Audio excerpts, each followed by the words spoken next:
ओम शांति। 23 दिसंबर 2014। साकार महावाक्य। बाबा कहते, मीठे बच्चे, सारा मदार कर्मों पर है। सदा ध्यान रहे कि माया के वशीभूत कोई उल्टा कर्म ना हो जिसकी सजा खानी पड़े। प्रश्न, बाप की नजर में सबसे अधिक बुद्धिमान कौन है? उत्तर, जिनमें पवित्रता की धारणा है वही बुद्धिमान है और जो पतित है वह बुद्धिहीन है। लक्ष्मी नारायण को सबसे अधिक बुद्धिमान कहेंगे। तुम बच्चे अभी बुद्धिमान बन रहे हो। पवित्रता ही सबसे मुख्य है, इसलिए बाप सावधान करते हैं, बच्चे ये आंखें धोखा ना दे, इनसे संभाल रखना। इस पुरानी दुनिया को देखते हुए भी ना देखो, नई दुनिया स्वर्ग को याद करो। ओम शांति। मीठे मीठे सिकिलधे बच्चे, यह तो समझते हैं इस पुरानी दुनिया में हम अभी थोड़े दिन के मुसाफिर हैं। दुनिया के मनुष्य समझते हैं अजून 40,000 वर्ष यहाँ रहने का है। तुम बच्चों को तो निश्चय है ना, निश्चय है ना, ये बातें भूलो नहीं। यहाँ बैठे हो तो भी तुम बच्चों को अंदर में गदगद होना चाहिए। गदगद माना खुश होना चाहिए। इन आंखों से जो कुछ देखते हो यह सब कुछ विनाश होने वाला है। आत्मा तो अविनाशी है। हम आत्मा ने 84 जन्म लिए हैं। अभी बाबा आया है घर ले जाने के लिए। पुरानी दुनिया जब पूरी होती है तब बाप आते हैं नई दुनिया बनाने। नई सो पुरानी, पुरानी सो नई दुनिया कैसे होती है ये तुम्हारी बुद्धि में है। हमने अनेकों बार चक्र लगाया है, अभी चक्र पूरा होता है। नई दुनिया में हम थोड़े ही देवताएं रहते हैं, मनुष्य नहीं होंगे। बाकी कर्मों पर सारा मदार है। मनुष्य उल्टा कर्म करते हैं तो वह खाता जरूर है। इसलिए आप पूछते हैं कि इस जन्म में कोई ऐसे पाप तो नहीं किए हैं। मनुष्य अंदर कोई उल्टा कर्म करते हैं तो वह अंदर खाता जरूर है। इसलिए आप पूछते हैं कि इस जन्म में कोई ऐसे पाप तो नहीं किए हैं। यह है पतित छी रावण राज्य। यह धुंधकारी दुनिया है, यह धुंधकारी दुनिया है। अभी बाप तुम बच्चों को वर्षा दे रहे हैं। अभी तुम भक्ति नहीं करते, भक्ति के अंधियारे में धक्के खा कर आए हो। अभी भक्ति नहीं करते हो, भक्ति के अंधियारे में धक्के खा कर आए हो। अभी बाप का हाथ मिला है। बाप के सहारे बिगर तुम विषय वैतरणी नदी में गोते खाते थे। आधा कल्प है ही भक्ति। ज्ञान मिलने से तुम सत्युग की नई दुनिया में चले जाते हो। अभी तो यह है पुरुषोत्तम संगम युग, जबकि तुम पतित छी से गुलगुल, कांटों से फूल बन रहे हो। ये कौन बनाते हैं? बेहद का बाप। लौकिक बाप को बेहद का बाप नहीं कहेंगे। तुम ब्रह्मा और विष्णु के भी ऑक्यूपेशन को जान गए हो, तो तुम्हें कितना शुद्ध नशा रहना चाहिए। मूल वतन, सूक्ष्म वतन, स्थूल वतन, ये सब संगम पर ही होता है। बाप बैठ अभी तुम बच्चों को समझाते हैं पुरानी और नई दुनिया का ये संगम युग है। ये हमको समझाया ना, किसने समझाया? कि बाबा ने, बेहद के बाप ने। पुकारते भी है कि हे पतितों को पावन बनाने वाले आओ। बाप का भी संगम पर पाठ चलता है। क्रिएटर डायरेक्टर है ना, तो जरूर उनकी कोई एक्टिविटी होगी ना। सब जानते हैं कि उनको आदमी नहीं कहा जाता, उनको तो अपना शरीर ही नहीं है। किनको? बाकी सबको मनुष्य व देवता कहेंगे। शिव बाबा को ना देवता ना मनुष्य कहेंगे। ये तो टेम्पररी शरीर लोन में लिया हुआ है, गर्भ से थोड़े ही पैदा हुए हैं। बाप खुद कहते, बच्चे शरीर बिगर मैं राजयोग कैसे सिखलाऊंगा। हमको मनुष्य लोग भल कह देते कि ठिक्कर भीतर में परमात्मा है, परंतु अभी तुम बच्चे समझते हो ना कि मैं कैसे आता हूँ। अभी तुम राजयोग सीख रहे हो, कोई मनुष्य तो सिखला ना सके, देवताएं तो राजयोग सीख ना सके। यहाँ इस पुरुषोत्तम संगम युग पर राजयोग सीख कर देवता बनते हैं। अभी तुम बच्चों को अथाह खुशी होनी चाहिए। हमने अभी 84 का चक्र पूरा किया है। बाप कल्प कल्प आते हैं। बाप खुद कहते हैं ये बहुत जन्मों के अंत का जन्म है। श्री कृष्ण तो सत्युग का प्रिंस था, वही फिर 84 का चक्र लगाते हैं। शिव बाबा तो 84 के चक्र में नहीं आएंगे ना। श्री कृष्ण की आत्मा ही सुंदर से श्याम बनती है। ये बातें किसको पता ही नहीं है। तुम्हारे में भी नंबरवार ही जानते हैं। माया बहुत कड़ी है, किसको भी छोड़ती नहीं है। कौन? किसको भी छोड़ती नहीं है। बाप को सब मालूम पड़ता है। बाप को सब मालूम पड़ता है। माया ग्रह एकदम हप कर लेती है। ये बाप अच्छी रीति जानते हैं। ऐसे नहीं समझो बाप कोई अंतर्यामी है, नहीं। बाप सभी की एक्टिविटी को जानते हैं। बाबा अंतर्यामी नहीं है। बाबा नहीं कहते अपने आप को अंतर्यामी। ऐसे तो ड्रामा को देखते बाबा सब जानते हैं, पर बाबा ऐसे नहीं कहते मैं अंतर्यामी हूँ। कैसे जानते हैं बाबा हमको? एक्टिविटी को। समाचार तो आते हैं ना।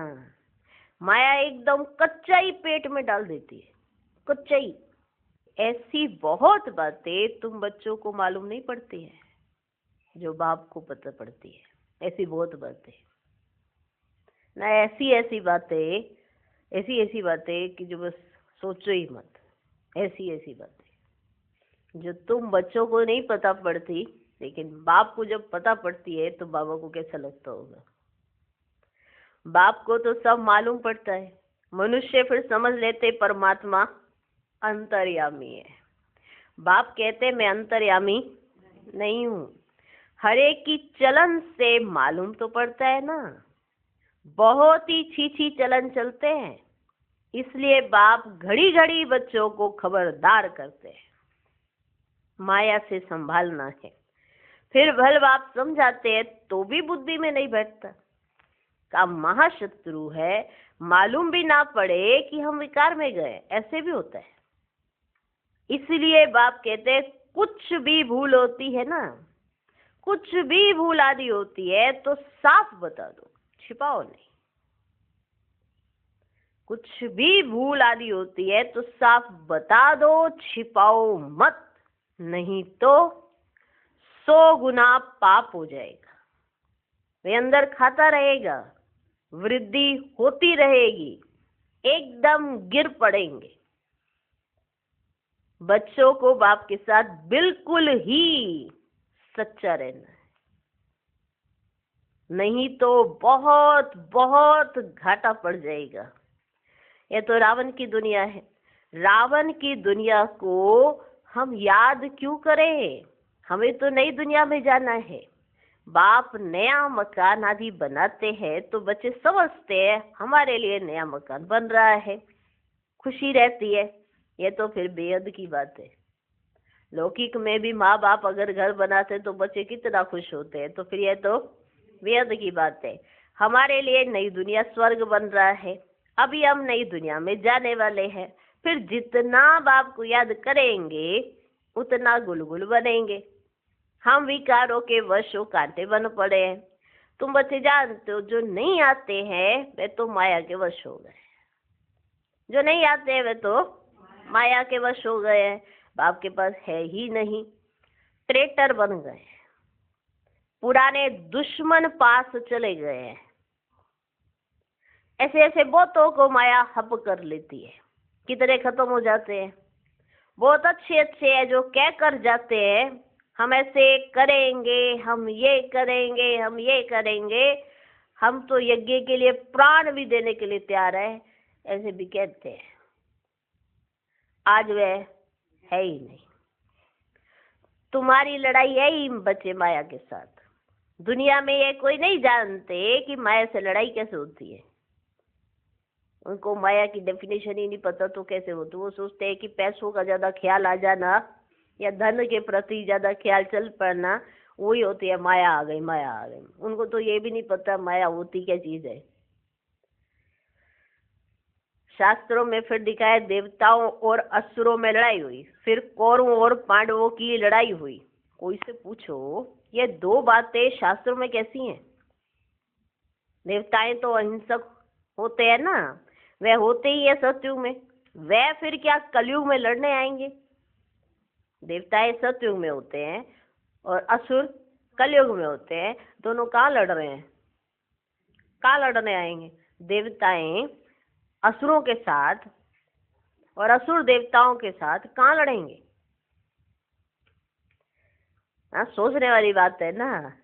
जब देवताएं है तो असुर नहीं है, जब असुर है तो देवता ही नहीं है, तो फिर लड़ाई क्या हो रही है? देखो बातें तो होती है, पर बातें वो नहीं होती है जो बातें इनमें लिखी होती है या समझी जाती है। बातें तो होती है पर उसका पूरा अर्थ ही चेंज है। बातें तो होती है पर सत्य ही बदल जाता है। इसीलिए जो शास्त्रों में बातें लिखी हैं वो बातें युद्ध का मैदान, वो माया से लड़ाई, वो संगम पर हम बच्चों की हो रही है। हमारे दैवी गुण और आसुरी अवगुण दोनों की लड़ाई चलती रहती है। तो हो गया ना, देवताओं और असुरों की लड़ाई लगी। अब लड़ाई वो वाली लड़ाई तो लग ही नहीं सकती। देवता है माना दैवी गुण वाले, वो भी मनुष्य, वो भी मनुष्य, पर दोनों तो कहीं मिलते नहीं। ये दोनों कहाँ मिलते हैं? हमारे अंदर बैठे हुए पुराने स्वभाव संस्कार, वो अवगुण, और आने वाले समय के लिए बाबा ने जो हमें गुण सिखाए हैं और आत्मा के गुण जो जगाए हैं वो है देवताई गुण। तो दोनों की क्या चलती है? लड़ाई चलती है। बात तो ठीक है, पर घूम फिरा के शास्त्रों में मनुष्य बनाकर वो लड़ाई दिखा दी गई है। जिसकी जैसी सोच उसने वैसे चलाया। लेकिन जब बाप आया तब पता पड़ा कि असलियत क्या है। क्योंकि जिनके नाम ले ले के बात उठ रही थी है, पर विश्वास भी तो होना चाहिए ना। आमने सामने बात के लिए पहले विश्वास होना जरूरी है। अब भगवान आके सामने हमें कहे कि ऐसा है ऐसा है, और फिर हम कहे ना ना हमारे तो जो शास्त्र है ना वही ठीक है, तो भगवान कहेगा कि बस मैं यहाँ इनके पास क्यों आया? मैं तो अपने बच्चे के पास जाऊंगा ना।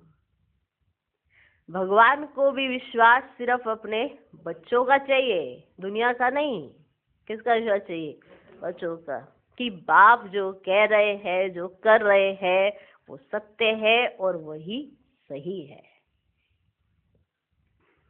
बाबा की तो सारी गीता पढ़ी हुई है। जब ये ज्ञान मिला तो विचार चला कि गीता में ये लड़ाई आदि की बातें क्यों लिखी हैं? ये क्या लिखा हुआ है? श्री कृष्ण तो गीता का भगवान नहीं है। इनके अंदर बाप बैठा था तो इन द्वारा उस गीता को भी छुड़वा दिया। जब इनके अंदर वो भगवान बैठा था तो इन द्वारा उस गीता को भी छुड़वा दिया। अभी बाप द्वारा कितना सोजरा मिला है। आत्मा को ही सोजरा होता है, तब आप कहते हैं अपने को आत्मा समझो। बेहद के बाप को याद करो।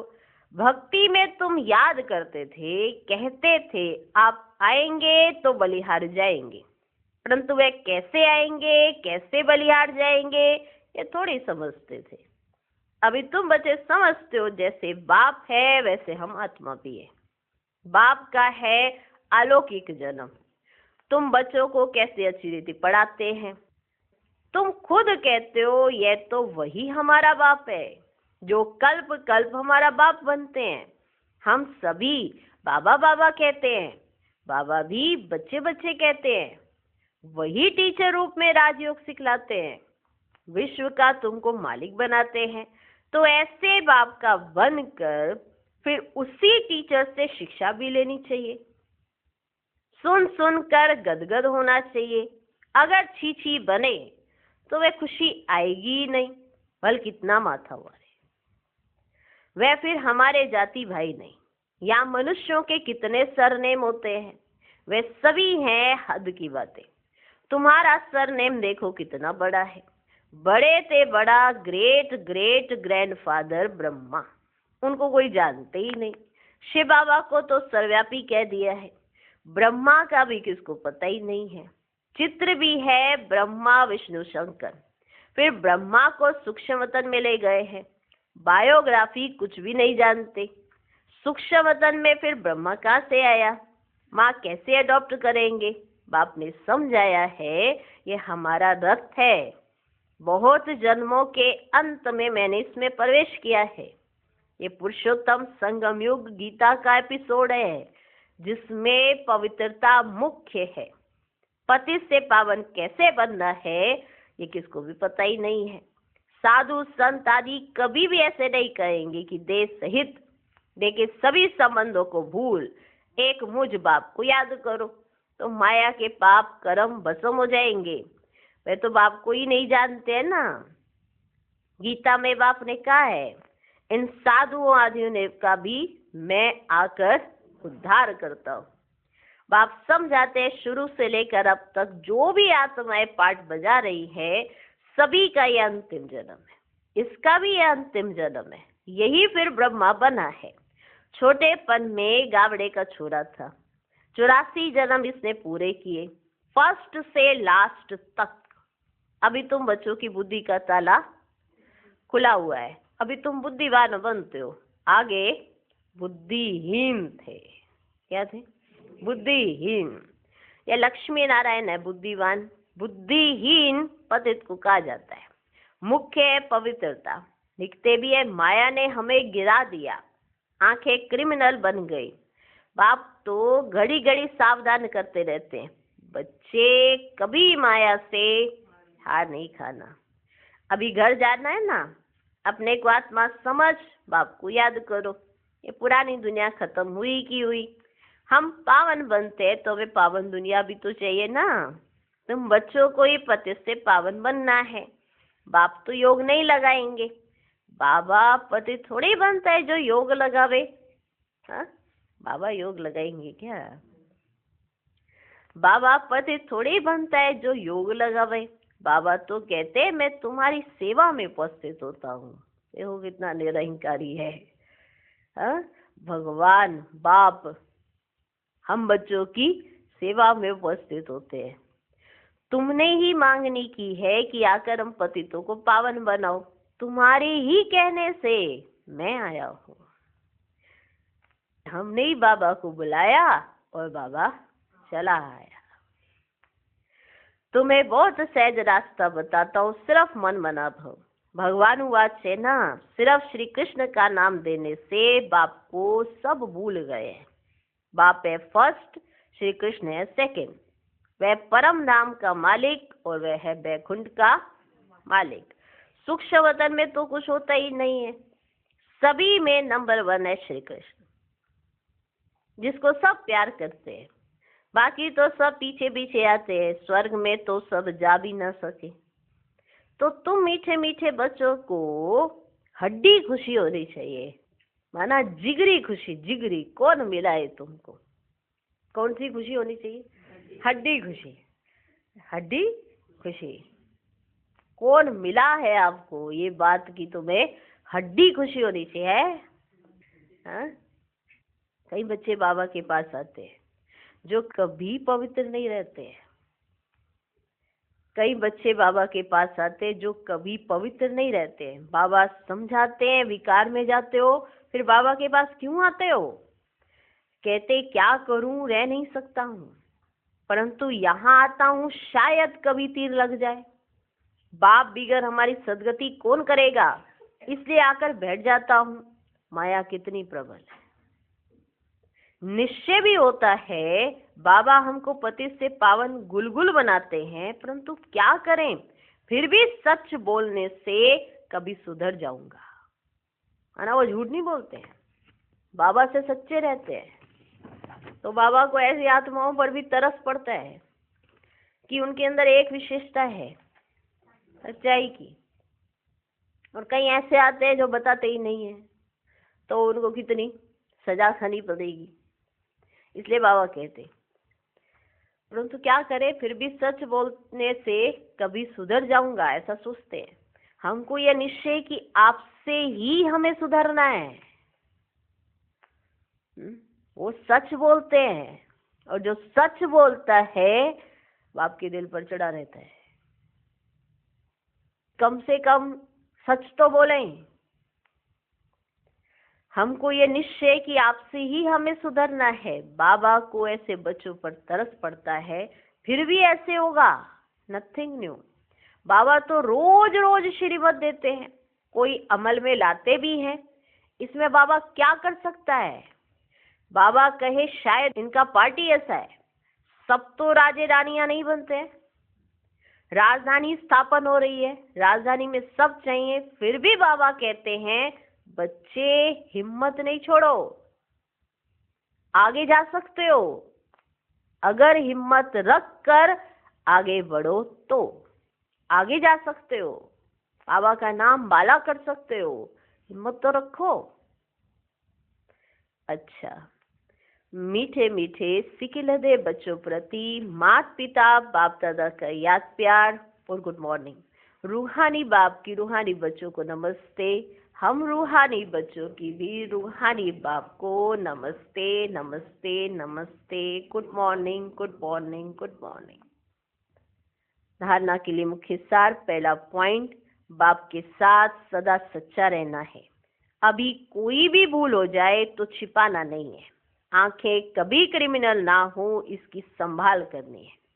दूसरा पॉइंट, सदा शुद्ध नशा रहे कि बेहद का बाप हमें पतित छीछी से गुलगुल कांटों से फूल बना रहे हैं।